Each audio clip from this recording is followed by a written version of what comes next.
Just how accurate are coronavirus tests? Some have raised questions after Ohio Governor Mike DeWine tested negative for COVID-19 hours after he tested positive. So why the discrepancy? 13 News Now reporter Dana Smith spoke with an expert at Eastern Virginia Medical School to find out how reliable coronavirus tests are.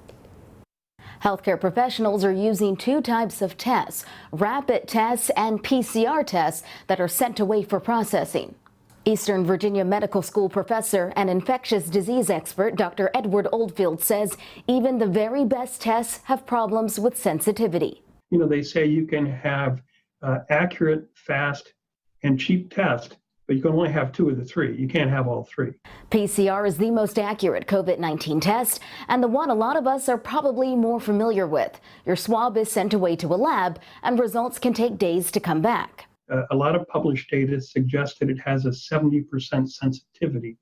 In other words, if you're actually infected, 30% of the time, it'll come back negative. And that's the best test. And then there are point-of-care tests or rapid tests. You get results in 15 minutes. Oldfield said these can be more than 10% less sensitive than PCR tests. No test is perfect. Ohio Governor Mike DeWine said on Twitter he tested positive using a point-of-care test ahead of a planned meeting with the president and then tested negative using a PCR test. If the president is relying on these rapid point-of-care tests to clear people to be in close contact with him without a mask, I think that's dangerous.